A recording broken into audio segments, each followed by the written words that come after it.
व्यवस्था विवरण अध्याय 31। मूसा का उत्तराधिकारी।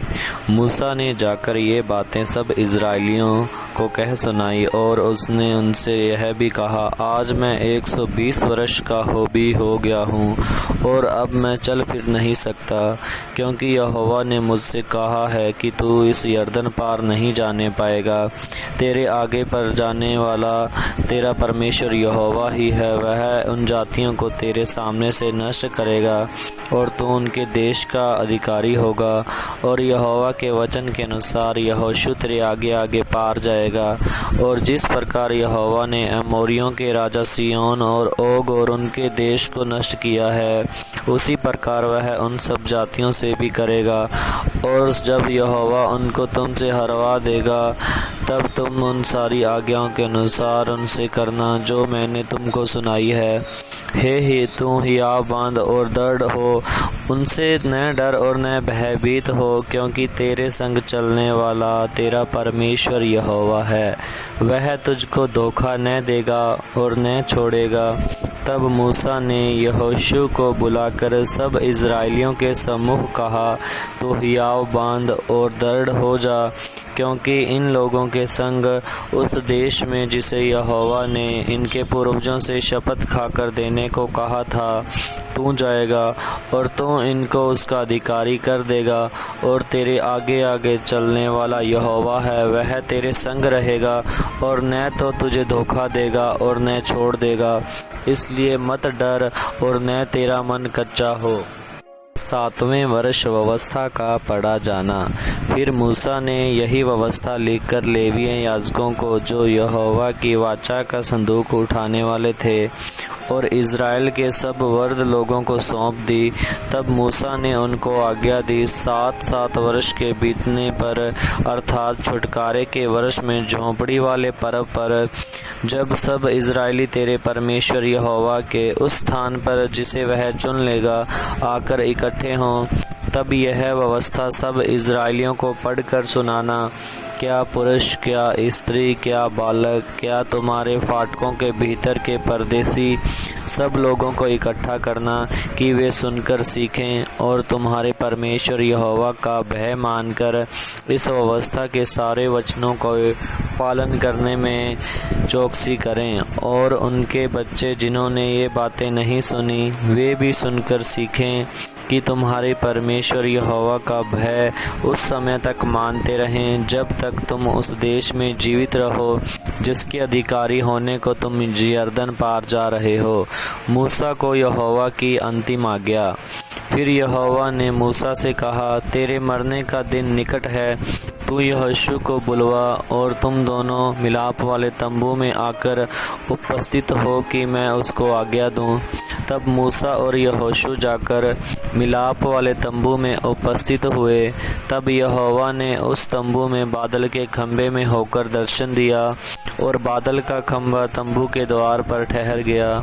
तब यहोवा ने मूसा से कहा, तू तो अपने पुरखाओं के संग सो जाने पर है, और ये लोग उठकर उस देश के पराये देवताओं के पीछे जिनके मध्य वे जाकर रहेंगे, व्यभिचारी हो जाएंगे और मुझे त्याग कर उस वाचा को जो मैंने उनसे बांधी है तोड़ेंगे।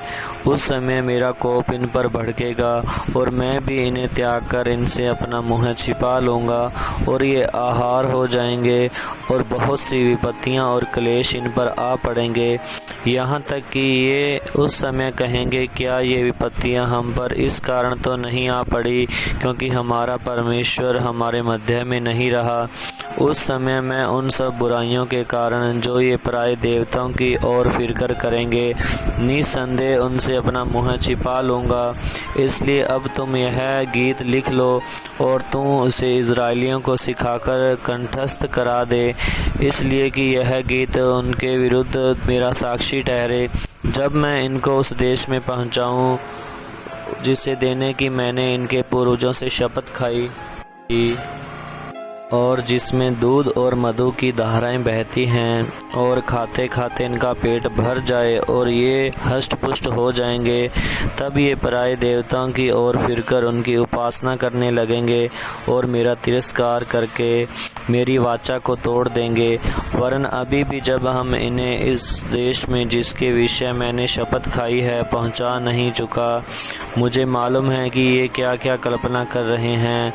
इसलिए जब बहुत सी विपत्तियां और क्लेश इन पर आ पड़ेंगे, तब यह गीत इन पर साक्षी देगा, क्योंकि इनकी संतान इसको कभी भी नहीं भूलेगी।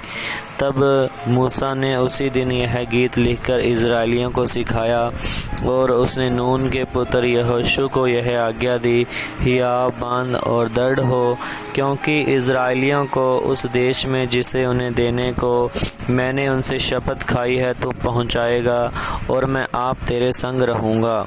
जब मूसा इस व्यवस्था के वचन को आदि से अंत तक पुस्तक में लिख चुका, तब उसने यहोवा का संदूक उठाने वाले लेवियों को आज्ञा दी, व्यवस्था की इस पुस्तक को लेकर अपने परमेश्वर यहोवा की वाचा के संदूक के पास रख दो, कि यह वहाँ तुझ पर साक्षी देती रहे, क्योंकि तेरा बलवा और हठ मुझे मालूम है। देखो, मेरे जीवित और संग रहते हुए भी तुम यहोवा से बलवा करते आए हो, फिर मेरे मरने के बाद भी क्यों न करोगे। तुम अपने गोत्रों के सब वर्द लोगों को और अपने सरदारों को मेरे पास इकट्ठा करो, कि मैं उनको ये वचन सुनाकर उनके विरुद्ध आकाश और पृथ्वी दोनों को साक्षी बनाऊं, क्योंकि मुझे मालूम है कि मेरी मृत्यु के बाद तुम बिल्कुल बिगड़ जाओगे, और जिस मार्ग में चलने की आज्ञा मैंने तुमको सुनाई है उसको भी तुम छोड़ो दोगे। और अंत के दिनों में जब तुम वह काम करके जो यहोवा की दृष्टि में बुरा है, अपनी बनाई हुई वस्तुओं की पूजा करके उसको रीस दिलाओगे, तब तुम पर विपत्ति आ पड़ेगी। व्यवस्था विवरण अध्याय 32। मूसा का गीत। तब मूसा ने इज़राइल की सारी सभा को इस गीत के वचन से अंत तक कह सुनाए। हे आकाश, कान लगा कि मैं बोलूं, और हे पृथ्वी मेरे मुँह की बातें सुन। मेरा उपदेश मेह के समान बरसेगा और मेरी बातें ओस के समान टपकेगी। जैसे कि हरी घास पर झींसी और पौधे पर झड़ियाँ, मैं तो यहोवा का नाम का प्रचार करूँगा। तुम अपने परमेश्वर की महिमा को मानो। वह चट्टान है, उसका काम खरा है और उसकी सारी गति न्याय की है। वह सच्चा ईश्वर है, उसमें कुटिलता नहीं। वह धर्मी और सीधा है, परंतु इसी जाति के लोग टेढ़े और तिरछे हैं। ये बिगड़ गए हैं, ये उसके पुत्र नहीं, यह उनका कलंक है। हे मूढ़ और निर्बुद्धि लोगों, क्या तुम यहोवा को यह बदला देते हो? क्या वह तेरा पिता नहीं है जिसने तुझको मोल लिया है? उसने तुझको बनाया और स्थिर भी किया है। प्राचीन काल के दिनों को स्मरण करो, पीढ़ी पीढ़ी के वर्षों को विचारो। अपने बाप से पूछो और वह तुमको बताएगा। अपने वर्द लोगों से प्रश्न करो और वे तुझसे कह देंगे।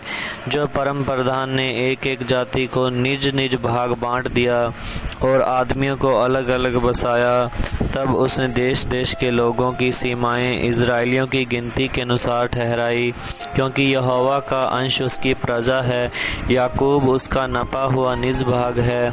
उसने उनको जंगल में और सुनसान और गरजने वालों से भरी हुई भूमि में पाया।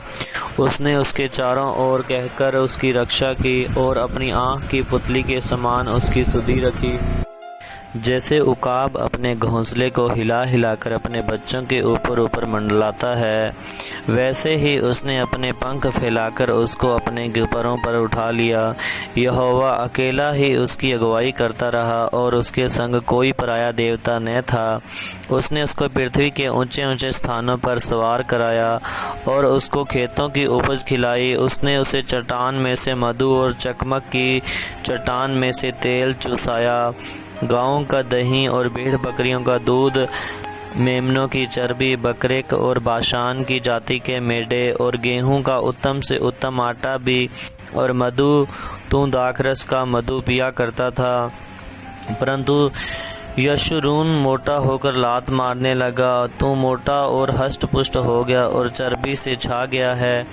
तब उसने अपने सृजनहार ईश्वर को तज दिया और अपने उद्धार मूल चट्टान को तुच्छ जाना। उन्होंने पराये देवताओं को मानकर उसमें जलन उपजाई और घृणित कर्म करके उसको रीस दिलाई। उन्होंने पिशाचों के लिए जो ईश्वर न थे बलि चढ़ाए और उनके लिए वे अनजाने देवता थे। वे तो नए नए देवता थे जो थोड़े ही दिन से प्रकट हुए थे और जिनसे उनके पुरखा कभी डरे नहीं। जिस चट्टान से तू उत्पन्न हुआ उसको तू भूल गया और ईश्वर जिससे तेरी उत्पत्ति हुई उसको भी तू भूल गया है। इन बातों को देखकर यहोवा ने उन्हें तुच्छ जाना, क्योंकि उसके बेटे बेटियों ने उसे रीस दिलाई थी। तब उसने कहा, मैं उनसे अपना मुख छिपा लूँगा और देखूँगा कि उनका अंत कैसा होगा, क्योंकि उस जाति के लोग बहुत टेढ़े हैं और धोखा देने वाले पुत्र हैं। उन्होंने ऐसी वस्तु मानकर जो ईश्वर नहीं है मुझसे जलन उत्पन्न की और अपनी व्यर्थ वस्तुओं के द्वारा मुझे रीस दिलाई। इसलिए मैं भी उनके द्वारा जो मेरी प्रजा नहीं है उनके मन में जलन उत्पन्न करूँगा और एक मूढ़ जाति के द्वारा उन्हें रीस दिलाऊँगा, क्योंकि मेरे कोप की आग भड़क उठी है जो पाताल की तह तक जलती जाएगी और पृथ्वी अपनी उपज समेत भस्म हो जाएगी और पहाड़ों की नींवों में भी आग लगा देगी। मैं उन पर विपत्ति भेजूंगा और उन पर मैं अपने सब तीरों को छोड़ूंगा। वे भूख से दुबले हो जाएंगे और अंगारों से और कठिन महारोगों से ग्रसित हो जाएंगे और मैं उन पर पशुओं के दांत लगवाऊंगा और धूली पर रेंगने वाले सर्पों का विष छोड़ दूंगा। बाहर वे तलवार से मरेंगे। कोठरियों के भीतर भय से क्या कुंवारे, क्या कुंवारियां, क्या दूध पीता हुआ बच्चा और क्या पक्के बाल वाले, सब इसी प्रकार बर्बाद होंगे। मैंने कहा था कि मैं उनको दूर दूर तक तितर बितर करूंगा और मनुष्यों में से उनका स्मरण तक मिटा डालूंगा, परंतु मुझे शत्रुओं की छेड़छाड़ का डर था, ऐसा न हो कि द्रोही उसको उल्टा समझकर यह कहने लगे, हम अपने ही बाहुबल से प्रबल हुए और यह सब यहोवा से नहीं हुआ। यह जाति युक्तिहीन तो है और इनमें समझ है ही नहीं। भला होता कि ये बुद्धिमान होते कि इसको समझ लेते और अपने अंत का विचार करते। यदि उनकी चट्टान ही उनको न बेच देती और यहोवा उनको दूसरों के हाथ में न कर देता, तो यह कैसे हो सकता कि उनके 1000 का पीछा एक मनुष्य करता और उनके 10,000 को 2 मनुष्य भगा देते। क्योंकि जैसी हमारी चट्टान है वैसी उनकी चट्टान नहीं है, चाहे हमारे शत्रु ही क्यों न न्यायी हो, क्योंकि उनकी दाखलता सदोम की दाखलता से निकली और अमोरा की दाख की बारियों में की है। उनकी दाख विष भरी और उनके गुच्छे कड़वे हैं। उनका दाख मधु सांपों का सा विष और काले नागों का सा हलाहल है। क्या यह बात मेरे मन में संचित और मेरे भंडारों में मोहरबंद नहीं?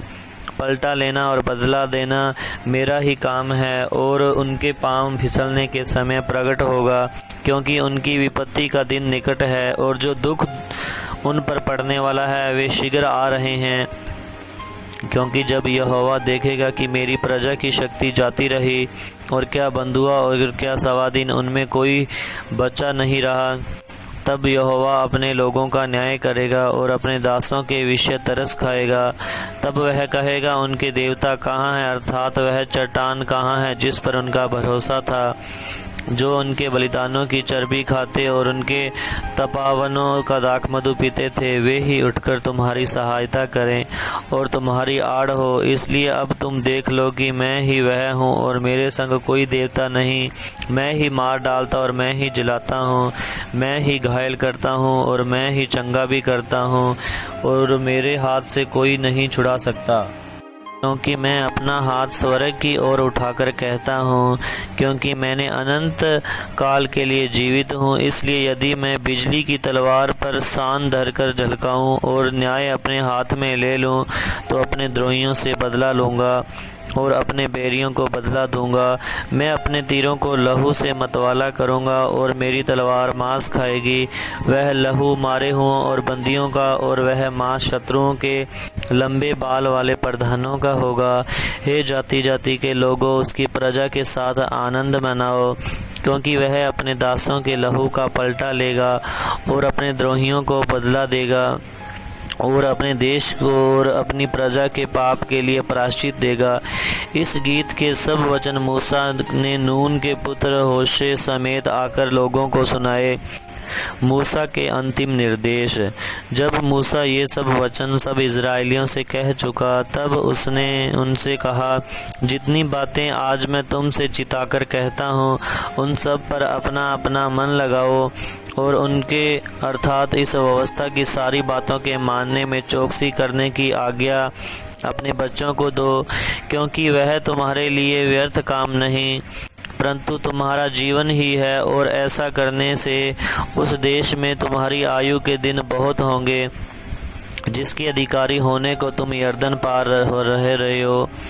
फिर उसी दिन यहोवा ने मूसा से कहा, उस अबारीम पहाड़ की नबो नामक चोटी पर जो मोआब देश में यरीहो के सामने है, चढ़कर कनान देश जिसे मैं इजराइलियों की निज भूमि कर देता हूँ उसको देख ले। तब जैसा तेरा भाई हारून होर पहाड़ पर मरकर अपने लोगों में मिल गया, वैसा ही तू उस पहाड़ पर चढ़कर मर जाएगा और अपने लोगों में मिल जाएगा। इसका कारण यह है कि सीन जंगल में कादेश के मरीब नामक सोते पर तुम दोनों ने मेरा अपराध किया, क्योंकि तुमने इजराइलियों के मध्य में मुझे पवित्र न ठहराया। इसलिए वह देश जो मैं इजराइलियों को देता हूँ तू अपने सामने देख लेगा, परंतु वहां जाने न पाएगा। व्यवस्था विवरण अध्याय 33। मूसा का इजराइलियों को आशीर्वाद देना। जो आशीर्वाद परमेश्वर के जन मूसा ने अपनी मृत्यु से पहले इजराइलियों को दिया वह यह है। उसने कहा, यहोवा सीने से आया और सेईर से उनके लिए उदय हुआ। उसने पारान पर्वत पर से अपना तेज दिखाया और लाखों पवित्रों के मध्य में से आया। उसके दाहिने हाथ से उनके लिए ज्वालामय विधियां निकली। वह निश्चय देश देश के लोगों से प्रेम करता है। उसके सब पवित्र लोग तेरे हाथ में है।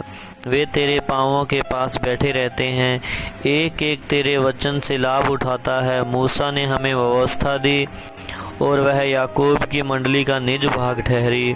जब प्रजा के मुख्य मुख्य पुरुष और इजराइल के गोत्री एक संग होकर एकत्रित हुए, तब वह यशूरून में राजा ठहरा।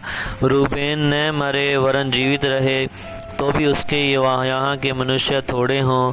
और यहूदा पर यह आशीर्वाद हुआ जो मूसा ने कहा, हे यहोवा, तू यहूदा की सुन और उसे उसके लोगों के पास पहुंचा। वह अपने लिए आप अपने हाथों से लड़ा और तू ही उनके द्रोहियों के विरुद्ध उसका सहायक हो। पर लेवी के विषय में उसने कहा, तेरे तुमीम और उरीम तेरे भक्त के पास हैं, जिसको तूने मसा में परख लिया, और उसके साथ मरीबा नामक सोते पर तेरा वाद विवाद हुआ।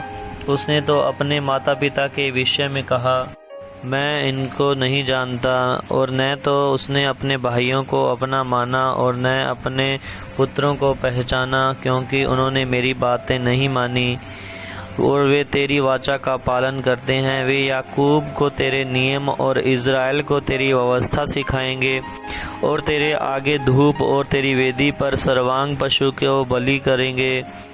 हे यहोवा, उनकी संपत्ति पर आशीष दे और उसके हाथों की सेवा को ग्रहण कर। उसके विरोधियों और बैरियों की कमर पर ऐसा मार कि वे फिर न उठ सकें। फिर उसने बिन्यामीन के विषय में कहा, यहोवा का वह प्रियजन उसके पास निडर वास करेगा और वह दिन भर उस पर छाया करेगा और वह उसके कंधों के बीच रहा करता है। फिर यूसुफ के विषय में उसने कहा, इसका देश यहोवा से आशीष पाए, अर्थात प्रकाश के अनमोल पदार्थ और ओस और वह गहरा जल जो नीचे हैं, और सूर्य के पकाए हुए अनमोल फल और जो अनमोल पदार्थ मौसम के उगाए उगते हैं, और प्राचीन पहाड़ों के उत्तम पदार्थ और सनातन पहाड़ियों के अनमोल पदार्थ, और पृथ्वी और जो अनमोल पदार्थ उसमें भरे हैं, और जो झाड़ी में रहता था उसकी प्रसन्नता। उन सबों के विषय में यूसुफ के सिर पर अर्थात उसी के सिर के चांद पर जो अपने भाइयों से न्याय हुआ आशीष ही आशीष फले। वह प्रतापी है, मानो गाय का पहलोठा है, और उसके सींग बनेले बेल के से हैं, उनसे वह देश देश के लोगों को वरन पृथ्वी के शोर तक के सब मनुष्यों को ढकेलेगा। वे एप्रैम के लाखों लाख और मनश्शे के हजारों हजार हैं। फिर जबूलून के विषय में उसने कहा, हे जबूलून तू बाहर निकलते समय, और हे इस्साकार तू अपने डेरों के में आनंद करे। वे देश देश के लोगों को पहाड़ पर बुलाएंगे, वे वहाँ धर्म यज्ञ करेंगे, क्योंकि वे समुद्र का धन और बालू में छिपे हुए अनमोल पदार्थ से लाभ उठाएंगे। फिर गाद के विषय में उसने कहा, धन्य वह है जो गाद को बढ़ाता है। गाद तो सिंहनी के समान रहता है और बाँह को वरन सिर के चांद तक को फाड़ डालता है।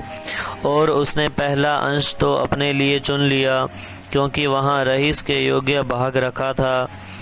तब उसने प्रजा के मुख्य मुख्य पुरुषों के संग आकर यहोवा का ठहराया हुआ धर्म और इज़राइल के साथ होकर उसके नियम का प्रतिपालन किया। फिर दान के विषय में उसने कहा, दान तो बाशान से कूदने वाला सिंह का बच्चा है।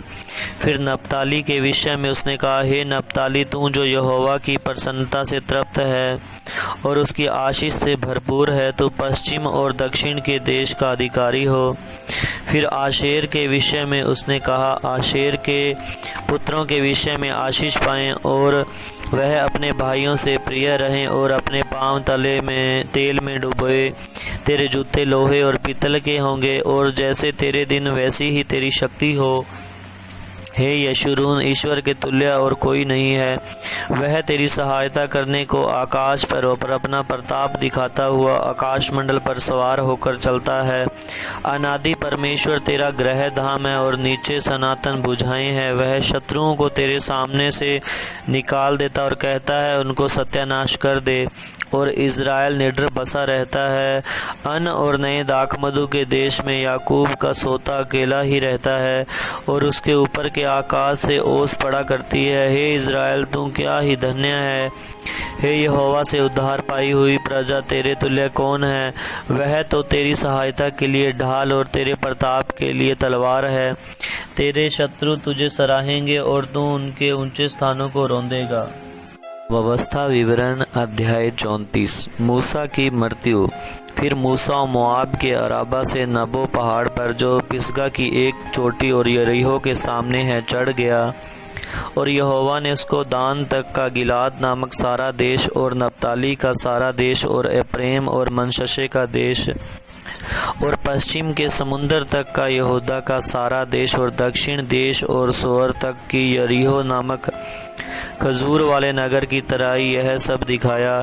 तब यहोवा ने उससे कहा, जिस देश के विषय में मैंने अब्राहम, इसहाक और याकूब से शपथ खाकर कहा था कि मैं उसे तेरे वंश को दूंगा, वह यही है। मैंने इसको तुझे साक्षात दिखला दिया है, परंतु तू पार होकर वहां जाने न पाएगा। तब यहोवा ने कहने के अनुसार उसका दास मूसा वहीं मोआब के देश में मर गया और उसने उसे मोआब के देश में बेतपोर के सामने एक तराई में मिट्टी दी। और आज के दिन तक कोई नहीं जानता कि उसकी कब्र कहाँ है। मूसा अपनी मृत्यु के समय 120 वर्ष का था, परंतु न तो उसकी आंखें धुंधली पड़ी और न उसका पौरुष घटा था। और इज़राइली मोआब के अराबा में मूसा के लिए 30 दिन तक रोते रहे। तब मूसा के लिए रोने और विलाप करने के दिन पूरे हुए। और नून का पुत्र यहोशू बुद्धिमानी की आत्मा से परिपूर्ण था, क्योंकि मूसा ने अपने हाथ उस पर रखे थे। और इज़राइली उस आज्ञा के अनुसार जो यहोवा ने मूसा को दी थी उसको मानते रहे। और मूसा के तुल्य इज़राइल में ऐसा कोई नबी नहीं उठा जिससे यहोवा ने आमने सामने बातें की।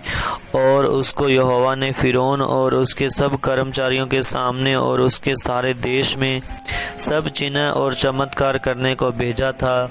और उसने सारे इज़राइलियों की दृष्टि में बलवंत हाथ और बड़े भय के काम कर दिखाए।